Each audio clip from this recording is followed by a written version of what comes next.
Gulay na langka, gawin nating masarap na lumpia.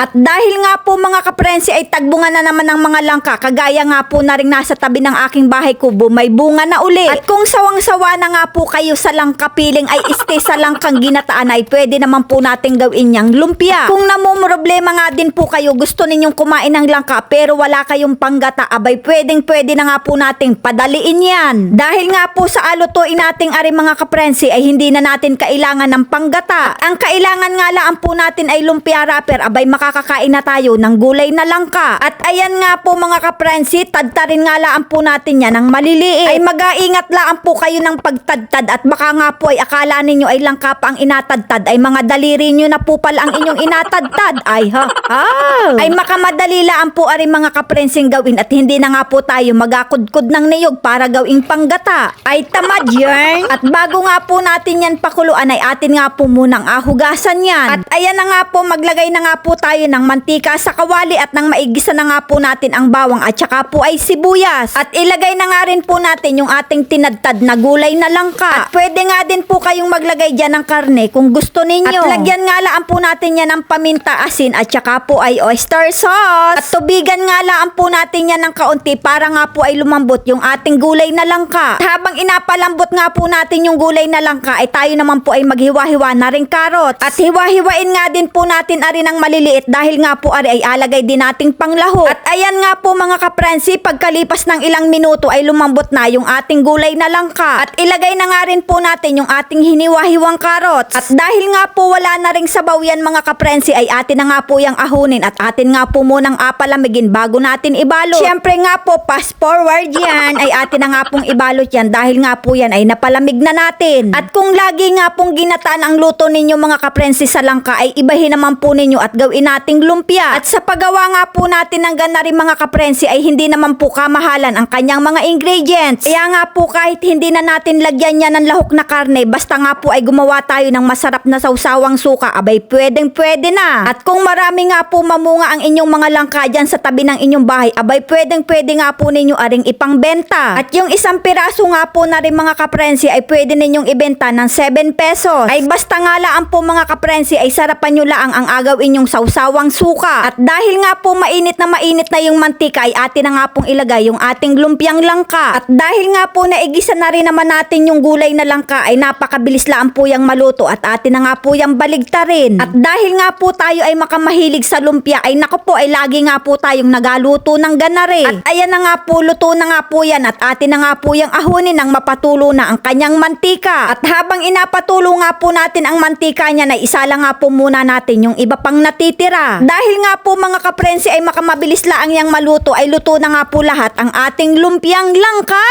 At habang inasalansan nga po natin ari mga kaprensi ay talaga naman pong ako'y takam na. Bali nga po ang ginawa nating sawsawan din ay sukang pinya. At nilagyan nga din po natin yan ng hiniwa-hiwang pipino at saka po ay sibuyas. Kaya naman mga kaprensi, ano pang inaintay natin dyan? Sakmala na! At pwede nga rin po siya mga kaprensing gawing pang-ulam pero mas masarap po sa akin din talaga ay inapapa. Kaya nga po kahit wala na siyang lahok na karne basta masarap ang suka ay talaga naman pong napakasarap na. Hanggang sa susunod na video mga kaprensi, maraming salamat!